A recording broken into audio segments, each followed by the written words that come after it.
Bismillahirrahmanirrahim. Assalamualaikum warahmatullahi wabarakatuh. Penentuan nasib manusia untuk menjadi penghuni surga atau neraka bermula dari Yaumul Hisab, hari diperhitungkannya segala amal, dan Yaumul Mizan, hari ditimbangnya amal baik dan buruk manusia selama di dunia.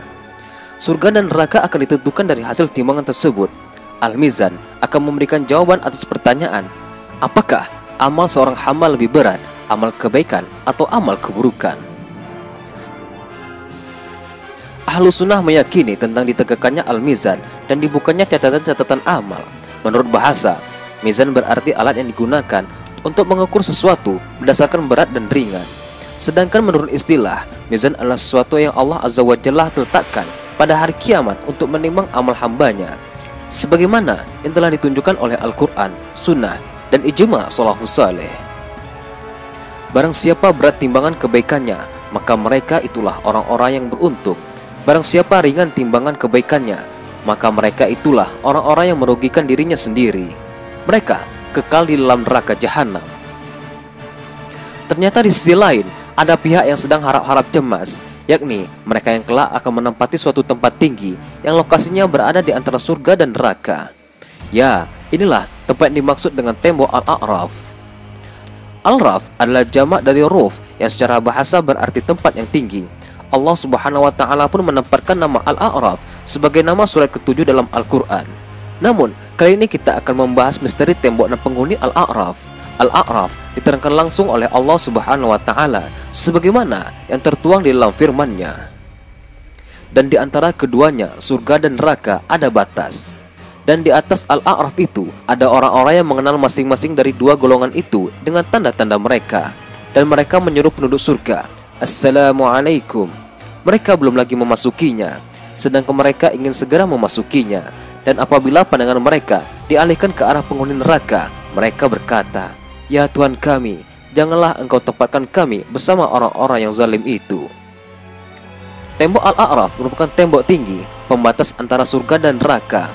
Surat dan ayat lain menyeratkan tentang tembok ini, tetapi menggunakan kata dinding, seperti di dalam firman-Nya. Lalu diadakan di antara mereka dinding yang mempunyai pintu. Di sebelah dalamnya ada rahmat, dan di sebelah luarnya dari situ ada siksa. Adapun penghuni Al-A'raf disebutkan Ashabul A'raf. Siapakah gerangan? Yakni mereka yang timbangan amal baik dan amal buruknya seimbang. Seperti yang dikatakan Ibnu Mas'ud, barang siapa yang kebaikan dan keburukannya seimbang, maka ia adalah Ashabul A'raf. Hal ini berlaku teruntuk semua umat manusia, sebagaimana disebutkan Ibnu Jauzi dalam tafsirnya. Jumhur ulama telah sepakat bahwa Ashabul A'raf adalah Bani Adam semuanya, bukan khusus bagi umat Nabi Muhammad SAW saja. Para Ashabul A'raf pun mengenali ciri-ciri penghuni surga dan neraka, sebagaimana firman Allah Subhanahu wa Ta'ala dalam surah Al-Imran ayat 106.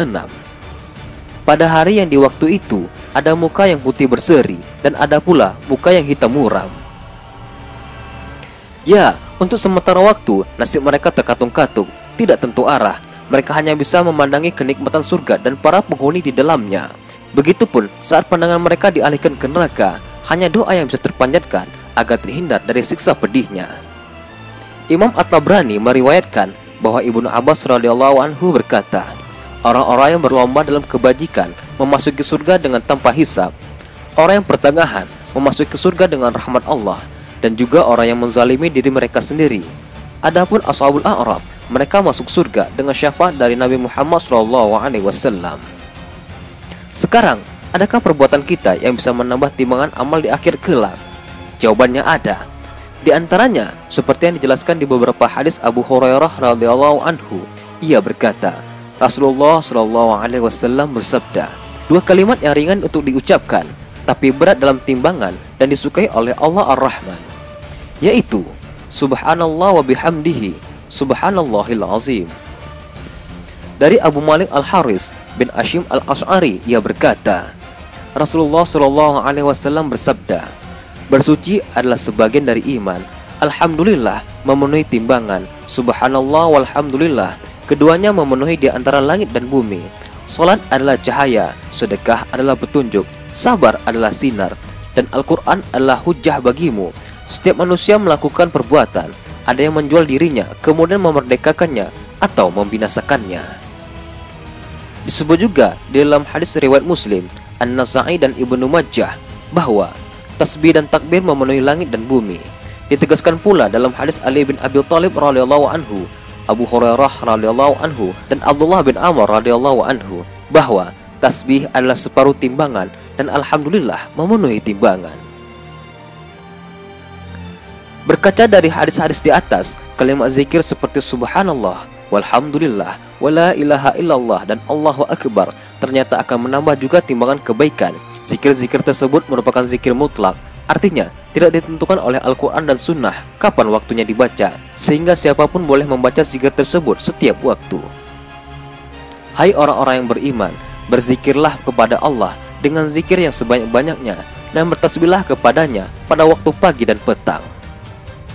Semoga timbangan kita lebih berat kepada kebaikan, sehingga bisa terhindar dari tembok Al-A'raf dan bersegera dalam mendapatkan kenikmatan surga. Salah satu cara dengan mendawamkan amal yang dianggap ringan, namun dapat memperberat timbangan kebaikan kelak di Yaumil Mizan. Di antaranya dengan senantiasa melantunkan zikir, tasbih, tahmid, tahlil, dan takbir dalam setiap keadaan.